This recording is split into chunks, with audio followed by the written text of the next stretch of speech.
I'm going to give you the floor and let you start running. So take off. Well, all right. Well, welcome to the American Awakening. This is the second awakening here for you and for the patriots out there to start to understand what America is, where it's going, and why. Because this is a major concern for all of us. We're all standing and fighting for our rights. We're watching as the world is crumbling around us, and we can't quite figure out why it's going down. Now, a lot of people like to believe and accept that perhaps America was taken over by some evil dictatorship and that we've been slowly led into this state that we're in now. But as we start to look into it, we find that there has been a controlling factor in this whole situation from the beginning to the end. And this is Freemasonry. Now, in January 5 of 2007, House Resolution 33 came to pass. And in that House resolution, they outlined where and how all of the Masonic fraternity was the founders of America. And we'll start to look into what Freemasonry is, where it comes from, and how it is they ended up creating this nation of ours. So we'll find that over 200 years of this destiny of this country have been determined by men that were members of the Freemasonic Order. House Resolution 33 clearly states it, and they even established Freemason Day, which is coming up on June 24th. So, fascinating. Go ahead. Where does America come from? If we start looking into the outline of America and how it came to be, we have a number of Freemasons coming over to this land. But now they already had the title and the name for this country, America. And many people think that it's based off of Amerigo Vespucci, and that this would be where our name America comes from. But, of course, that's not the truth. And that's the one thing that I'd like to point out. Now, we act as if we know what these guys, what their agenda is, what their allegiances are, but at the same time, they're a secret society. So by definition, they're lying to us. So our leaders are absolutely laying out a foundation of lies because they have a totally alternative agenda. And so we start to look into what Freemasonry is, and you find that the name America actually comes from the goddess Venus. And this was a star that the Templars followed to come over here. And then our country, our nation, was named after that star. And the star is actually the star of the morning, which was Venus. And that's really where America comes from. But what we find is, as you start to look into the crafting of America, we find that we're moving into a corporate state, right? Right. And that pretty much everything is now lost to corporatism. Well, if you look into corporatism, of course, you'll find out that that's actually fascism. And we actually live in a Masonic fascist state. Now, I go all over the U.S. and even some other parts of the world, and I document all of this. So if you go to freemantv.com, you will be able to see all my pictures from Masonic national statues and architecture that have fasces clearly depicted.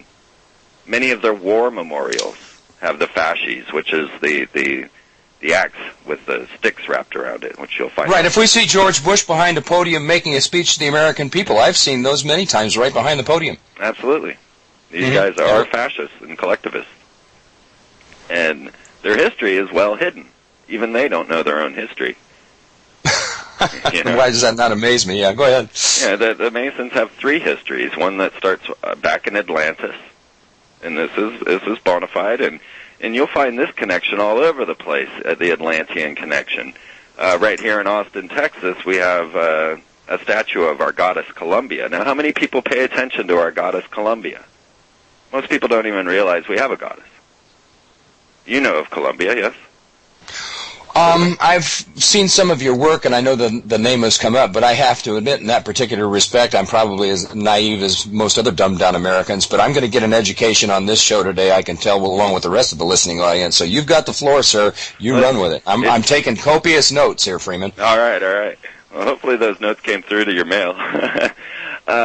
Did you just send them again? Because I'm looking here, and I still see no nothing that's come up. If you might, and real quick, that other email address I gave you, try sending it to that. And because a lot of times, Freeman, for some reason, I don't get the emails, and people complain about it all the time, and I don't know who's messing with it. So try the other email address. Go ahead. So as we're looking into this picture, we start to come to some unusual ideas. We're finding all kinds of symbols to Atlantis. I mean, my Bic pen is named Atlantis. I have Atlantis on my jars. You just can't escape it once you know about these things.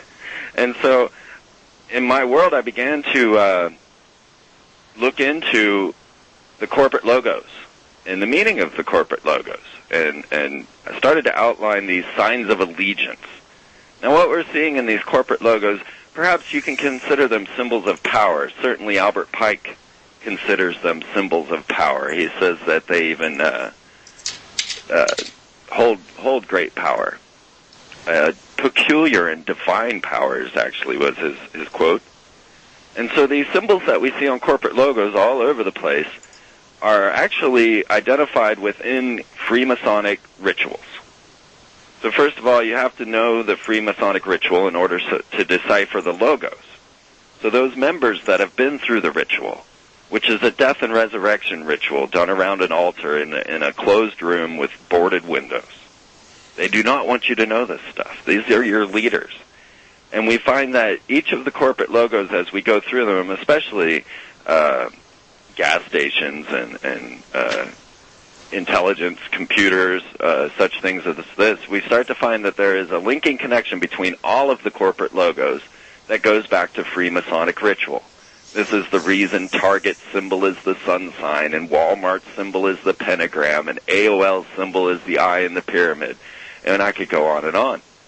So as we look, okay, well, back to Columbia real fast. This is the reason our capital is known as the District of Columbia. This is our goddess. And Columbia is actually a Venus character. She is a representation of Venus. You can follow the goddess from ancient Sumeria with Queen Semiramis and follow her all the way up through Athena, through Minerva, up to Athena, to Juno, and on into Columbia. And this has been a constant theme of this secret society throughout time. And it actually is a symbol of Venus. And Venus, in the dictionary, is Lucifer. So if you were to look up Venus, son of the morning, you would come up with Lucifer. So we can actually state that these people are Luciferians.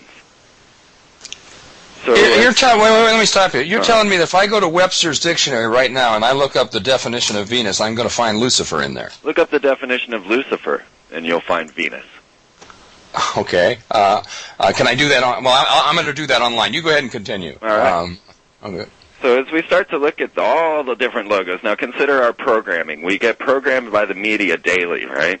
And we look at the first three main networks that were out, and we have ABC, NBC, and CBS, which also, when you put them all together, all equal NSA. But that's a whole different story. ABC's logo is just the A, B, and C, and this is a symbol of their Trinity. And so you'll constantly find the Trinity coming up. I just Googled this, and you're right.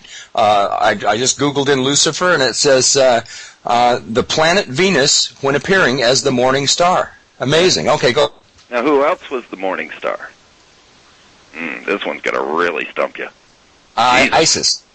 Jesus. Yeah. Okay, well, wait a minute now. We got an oxymoron going here. You think so? But who programmed religion? I mean, why do Christians worship on December 25th? Why is that the birth date of Jesus? Wait a minute now.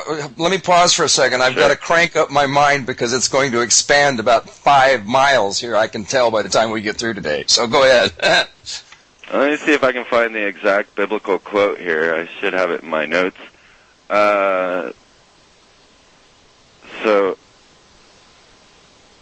it says, we have also a more sure word of prophecy, whereunto you do well to take heed, as the light that shineth in the dark place, and the day dawn, and the day star arise. Okay, so in your hearts. The day star is the same as the morning star, and this is the Lucifer.